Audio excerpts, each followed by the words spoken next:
Hey everyone, how you doing, guys and gals? Today I'll be talking about a movie called The Last Kumite, and this is a martial arts movie paying homage to the 80s and 90s fighting tournament style movies back in the heydays of the martial arts craze. And this movie starts with this guy who's a karate fighter, and he meets up with this guy that he offered him to fight in the Kumite for $1 million, and he said no. Well, later in the movie, this guy and his henchman kidnaps his daughter, and he's forced to fight in the tournament. So he goes to Eastern Europe with other fighters that he meets up with, and you find out that a few of the fighters have the same faith, like their family or loved ones have been kidnapped from this guy named Ron Hall, who's the leader of the Kumite, who set this organization up.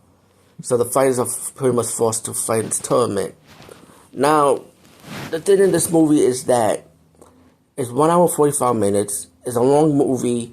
The movie is much more talking, and I would say maybe 25% of fighting, in my opinion. So it's more talking and drama because of the character development, not only with the lead fighter, the lead character, but also with other two fighters that's in the movie. And so it has a little bit character development, which is kind of cool. I kind of like that aspect of it. Something a little different from other tournament fighters that, usually focus more on the action right away and with the simple story. But I kind of like the character development in this movie. And also you get the long training scene with the lead fighter where he meet up with Billy Blanks, who came the closest of defeating the Ron Hall's main fighter, the main villain named Draco.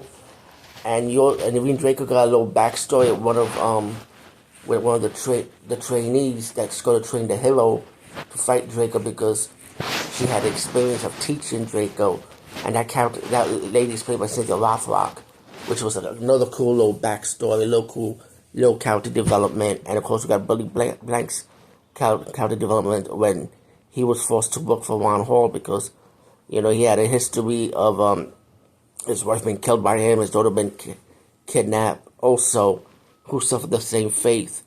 So the lead fighter, Michael Rivers, is going to be trained by them.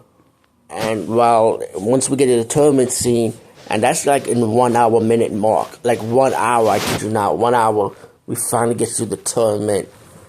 But besides that, fast forward, all in all, I did like the martial arts. It's well choreographed, the action is good. The story to me did not bother me when it comes to the character development, because it's, like I said, it's more story based than fighting based, even though it does have the martial arts, tournament and stuff. But all in all, I be honest, I really did enjoy the movie. I wasn't bored or anything. Even with the acting was pretty good. And I like the homage of the 80s and 90s style, because I grew up around that craze too.